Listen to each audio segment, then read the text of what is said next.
Hi. Today I'll be performing a poem that I wrote back in March. It's titled Bubblegum Chapstick, and I hope you guys like it.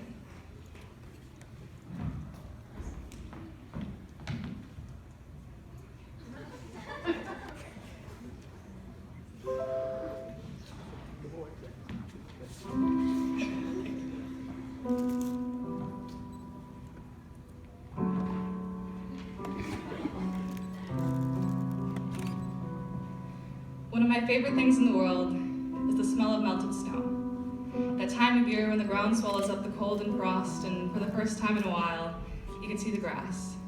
It's always a sad, yellowy brown, but I like to call it the color of hope, because that grass will be green again. Although, I suppose it's not really hope when you're just waiting for something you know is going to happen. Hope is more like the feeling I get when I walk outside to greet the happy yellow school bus tainted with bad memories, and for the first time in a while, breathe in the scent of mud and the scent of spring, and can feel those birds of sadness one by one lifting off the nest I call my heart. I like to call my illness the birds of sadness because when I was 12, I read that phrase in a book I still call my favorite, and I thought it was a nice metaphor for something not so nice. But over the years, I've realized that no matter how hard I try, no amount of metaphors can cover it up, because one day I'll run out, and what am I going to do when I can't compare something as wretched and awful as sexual abuse to something that'll make people understand? It's like how the seasons come and go, or how pain comes in waves, or like nails on a chalkboard, or just something worse than that.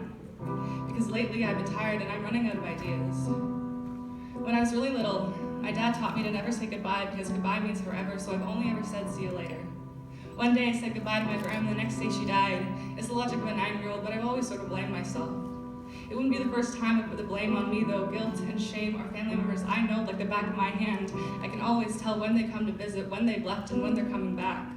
Blame is that friend that I've always been well acquainted with that can never really get the hint to leave. I was 3 years old when I met her. It would be nearly a decade until I'd learned to teach her to leave, and at this point, all I can say is I wish I was one of those people who can say they miss their childhood.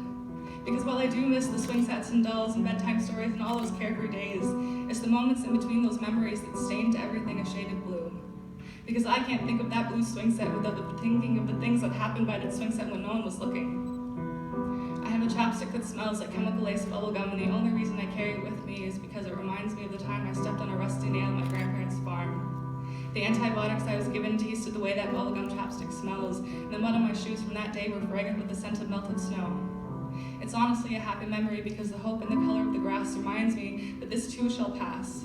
Pain is temporary, and one day all of this will just be another story, and my God, compared to everything else, I don't miss being little.